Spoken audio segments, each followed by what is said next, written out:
Hi, I'm Barbara Mangum, and I'm here on behalf of the Somerville Museum and the city to talk about the old mill and the powder house. One of the things that I love most about the powder house is its early history as a windmill.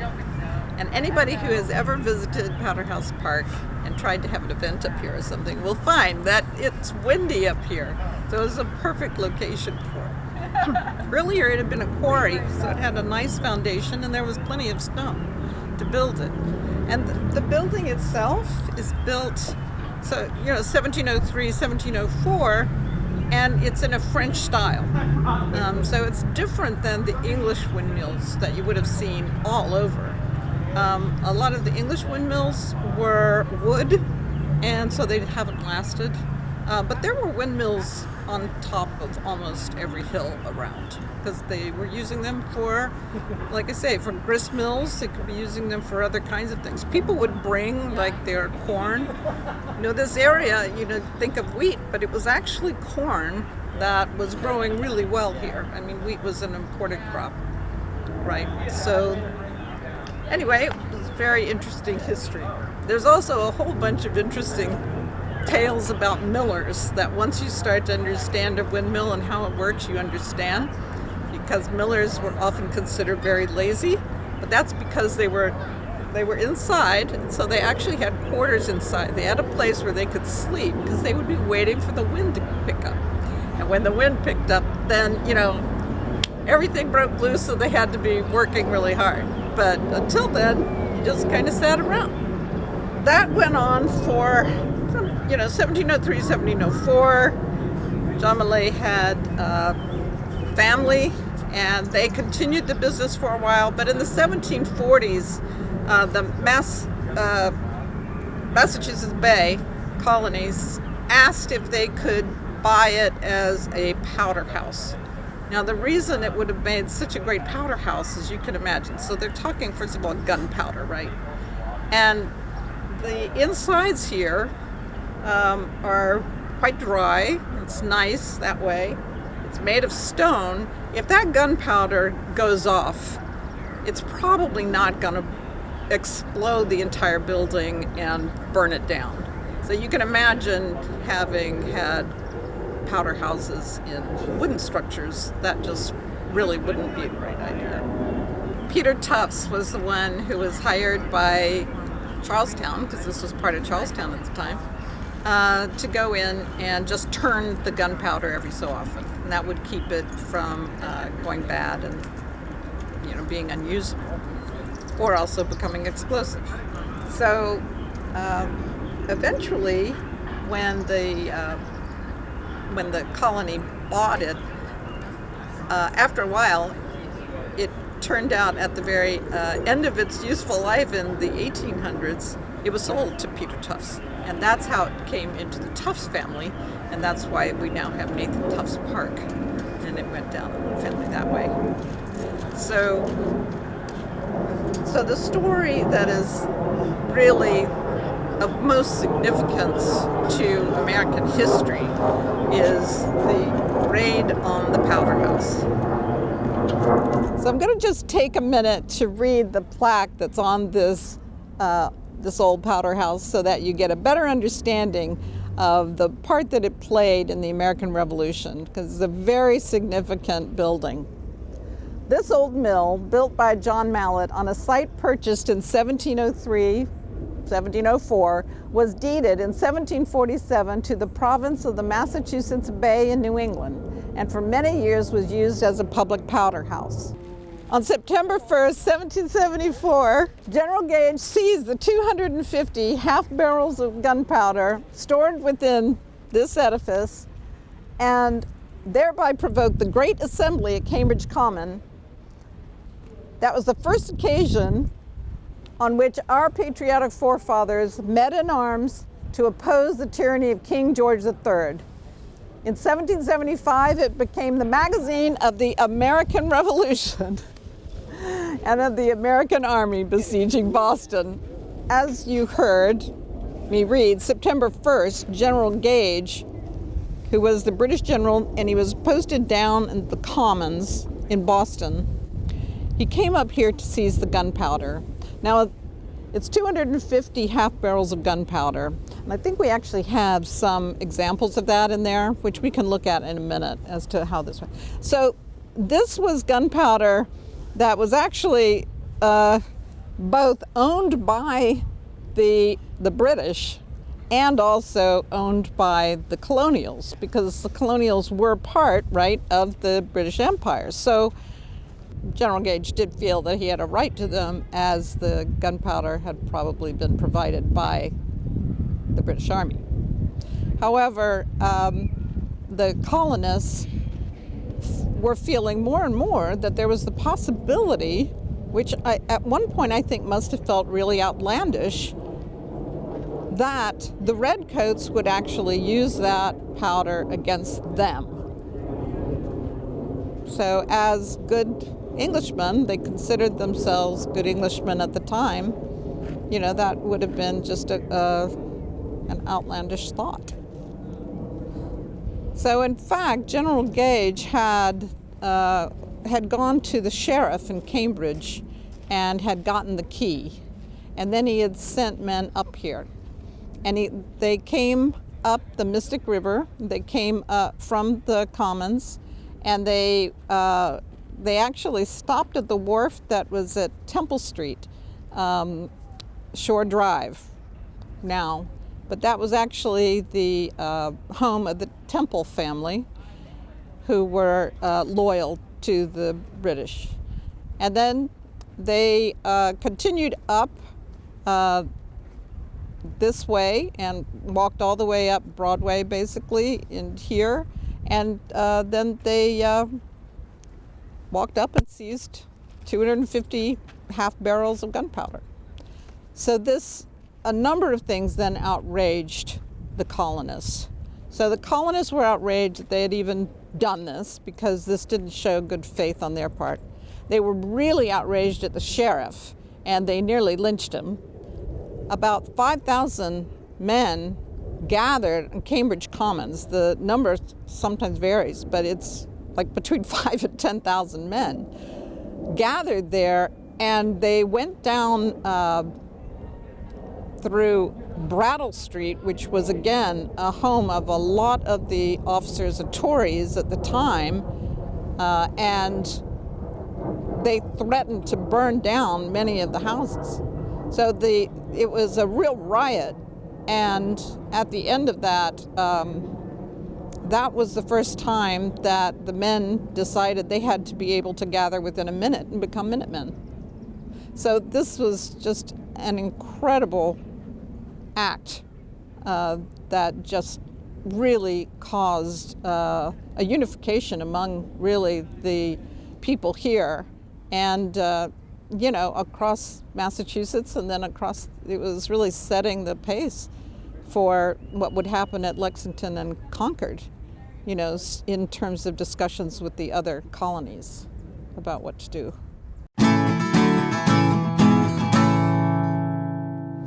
From 1745 to about 1763, the Mass Bay Colony and the colonies were at war. The Great Britain was at war with France over occupation of eventually Nova Scotia and leading up to 1863, the British defeating the French and occupying Canada. This powder house behind us was in 1747 sold by the Malott family, which was a key part of the defense of the colony and provided powder not only for the king's troops, but also for the community. It was community property, and community powder was stored here. In the peace that was declared in 1763, there were some concessions made to the Indians that were not too popular to developers like George Washington and other patriots. They excluded any expansion into the Alleghenies. They basically gave special concessions to the Canadians, French Catholic Canadians, which I didn't know what to do with.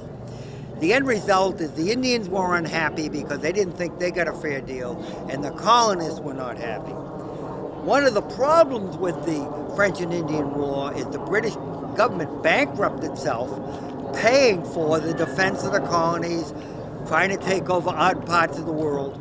20% of the British Army was here in the colonies. and the British is bankrupt. Well, they said, wait a minute. They got the benefit of our army. They should pay for it. The big mistake was they didn't ask. They decided they would start taxing things like tea, like publications and so forth. And from the 1765 to about 1770, early 1770s, British passed and repealed several tax acts that all they did was get people upset. They're trying to get money and revenue. It got so bad in Boston that the British sent several regiments permanently in Boston to restore order. Then in 1770, remember that these soldiers were not the pick of the British Army, and these soldiers were not paid well. So some of them tried to do menial jobs like work on the docks. This infuriated the local citizens. They got tanked up one night on the 5th of March, 1770. I attacked a couple of British soldiers at the old State House, started throwing snowballs with stones. All of a sudden, shot goes out, 5 colonists are dead. Paul Revere calls it the Boston Massacre. Then next in 1772, the Gaspee, which is a British merchant ship, a British warship looking after smugglers. Remember, John Hancock was a smuggler. Ran aground. It was burned, and they actually shot the captain. These things are not going well for the British and the relationship between the colonists. And then we got 2,000 British soldiers stationed in Boston. And then you got the Gaspee appear in 1772. Then in 9 June 1773, we now have the Committee of Correspondence, where the colonies start to talk among themselves.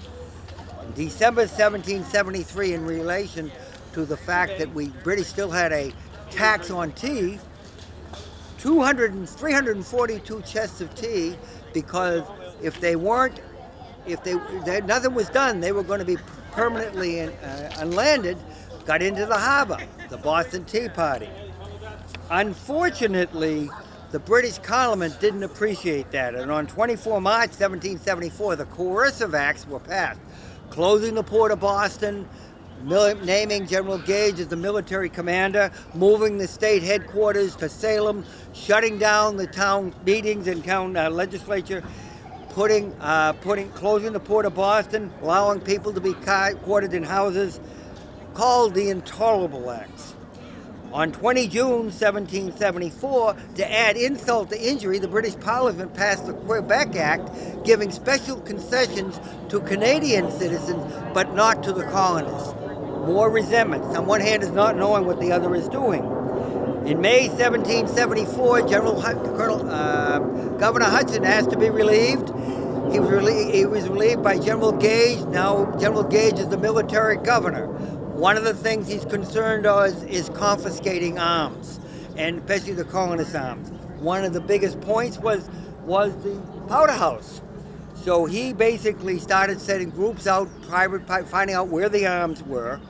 And in actuality, on the 1st of September, we have the thing called the powder alarm. And what is interesting is the military commander, the military charge of the militia was directed by General Gage to give the key to the powder house, which Barbara Magna referred to. He gave that to Lieutenant Colonel Madison on the 1st of September, 1774 at 4 a.m. 265 British soldiers from the 4th Regiment went up the Mystic River, up Broadway, took the 250 kegs of powder back, took a couple of cannons out of Cambridge, but the poor sheriff constable who gave the key to Colonel Madison, he lived in Cambridge for not long. He was a persona non grata, and he had to retreat to Boston.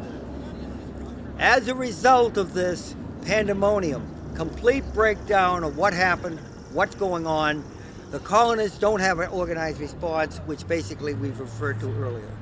The significance of this building, the significance of the powder alarm, allowed the colonists to be able to respond, to be able to react 6 months later on 19 April 1775. The Somerville Powder House is your powder house and your memorial of what people can do when things go wrong. You make lemonade as much as you can. Thank you. So there were the two the grist stones, are very large. You see them, there's one out there. Let me just show you real quick. So basically there's two of these, so they're on top of each other, and the corn is poured in, and then, it's going around because of the windmill. Oh, there's the good image of what the windmill would have looked like. Yeah. And then, you can vary the grain size by how far apart the two grist stones are. Okay. And so that was the early life here. And I can tell you more about it, but I can't tell you everything I wish I could because I'm not quite sure how it all fit together. But I was saying earlier, the miller would have been in here, and you would have had, the tall mast. So the mechanism, would be all the way, to the top. The top itself, I believe, rotated into the wind, so it would be able to rotate. That then, through a series of gears and machines, would come down and be able to control the two gristmill stones. The gristmill stones, this would have been smaller and have gone through the gristmill stones. The miller would have needed access to the whole thing to keep everything working properly, okay? And he might have even pulled the corn up through that little window up there, because the corn would go in at the top and then it would be poured down, and then the grist would work that way, and then eventually it would go into a separator for the grain size, and then that would go into bags, sacks that people would, the miller would be here or his assistant, and they would be, this sack over here would be the finest, then this would be more coarse, this would be more coarse, and this would be the coarsest, because of the way that, it would come down and be separated by size. So there would have been a way, like there would have been like a floor up there where you see that window. There would have been a floor around there. The one-way top. Oh, there's another one. Oh, I see. You see that little window there? So I think you can also see that there's kind of a course that goes around of stone at that point that looks a little different than the other. And I think that is where the floor was. And then this may have been another floor here, where you see this bench kind of sticking out. And I think that is about all I could tell you, except that, people would come, generally bringing their grains, and generally that would have been corn during the time that this was, built and being used. Yeah. Okay. And then we were just talking about the interior here had been, it was built around 1703, 1704. It was built in the French style, which was stone, like this. There were a lot of other styles, like if you think of the Dutch windmills, they're different than this. They're a lot of times built out of wood. And other people, I'm sure there were other people from France who would build out of wood as well, but this was a very typical French style. And it was, this area it's built on a quarry. And so there was plenty of stone, in order to build the foundation and all of that. And also, the height here is, we're between 20 and 30 feet above sea level here. And so there's almost always wind that is coming through here. So this was a great site for, the grist mill. So this was when the first person who bought it was Jean Mallet. But he was actually Jean Mallet, his father. Actually, his father was probably not Jean, but they spelled his name Jean. So but they Americanized it to John Mallet, and we have a Mallet Road here now in Somerville. Yeah. But actually, when he came over, his father came over rather, he was a Huguenot and he was escaping persecution in France. And he came over with Paul Revere, or Paul Revere's father. They were Rivoire. And so, that was just kind of an interesting aspect of this whole thing. But he had several family members, who lived here. They must have had a farm right here, and then he had a number of sons. They carried on the business until about 1747, and then that's when the Massachusetts Bay province of Massachusetts Bay, asked them if they could buy it for a powder house. So it would make an excellent powder house because gunpowder is explosive. And so you want a structure like this built out of stone that is, really nice thick walls. So, nothing's going to happen if the gunpowder should explode, because it did explode at times. Gunpowder had to be kept very carefully by turning it every so often. So there was, you didn't just put it in here and leave it, so. And Peter Tufts eventually was the person who was hired by the town, Charlestown, to go ahead and turn the powder in the powder house to keep it from spoiling. Yeah. And later, many years later, his descendants rather, came and they were the Tufts who gave this park to Somerville. So that was Nathan Tufts. Yes. Yes, and so Nathan Tufts was actually a descendant of that Peter Tufts, who eventually was awarded the powder house and this land for a farm after the Revolutionary War and in the early 1800s, when they decided they didn't need it anymore. They had a magazine down in Cambridge, I think, that they used at that time. Okay.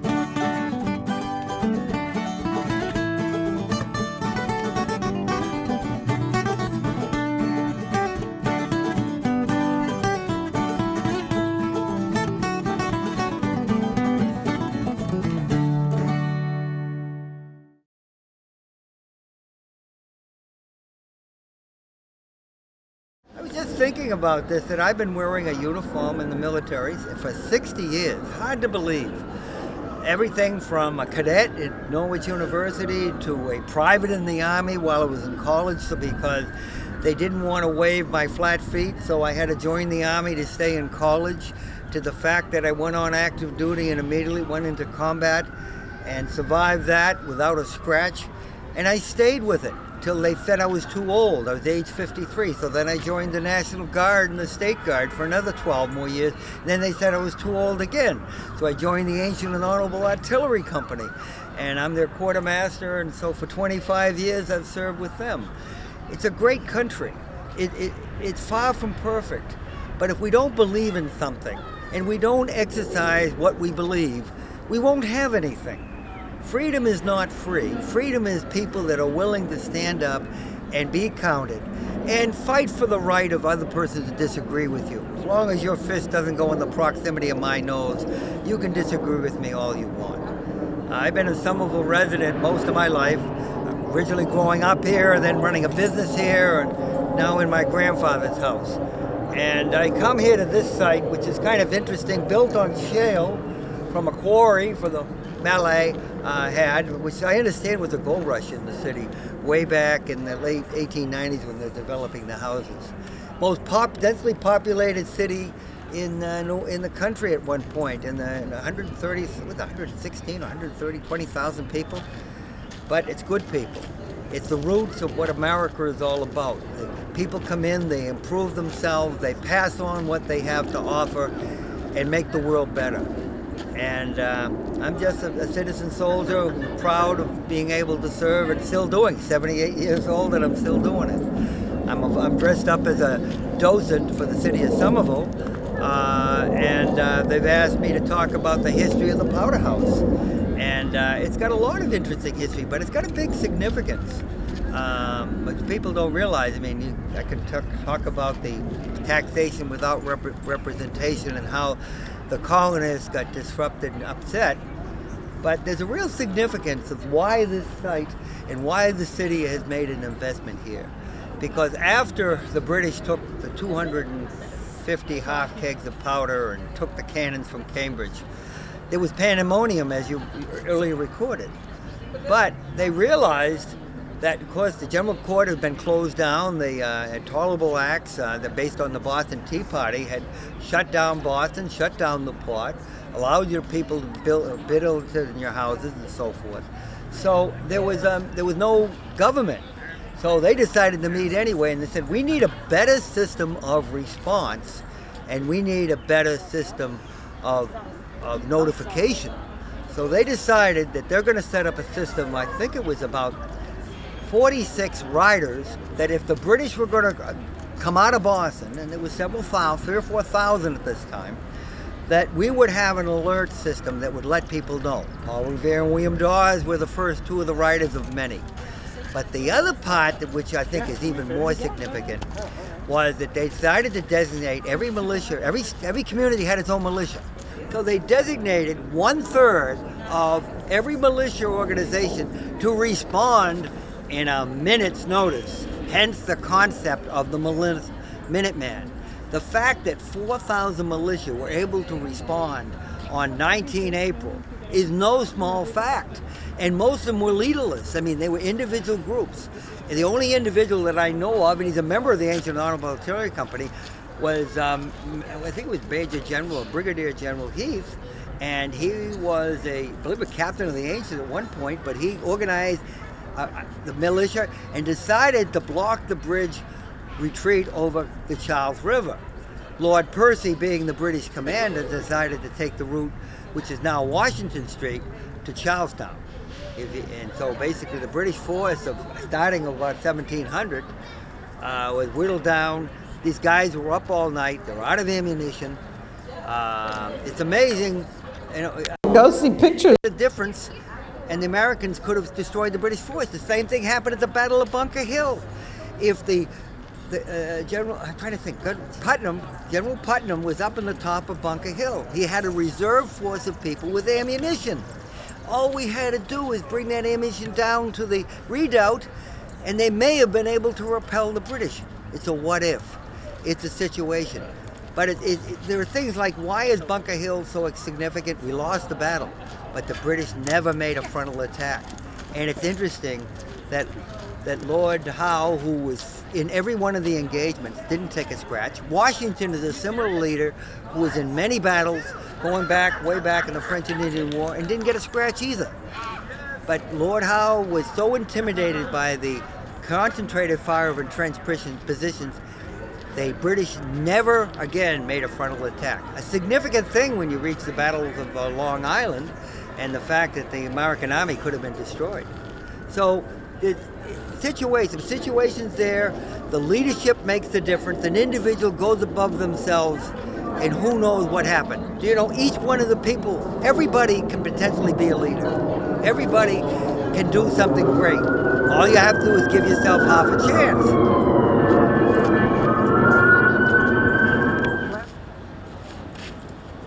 I like doing this stuff. And that was unscripted, really.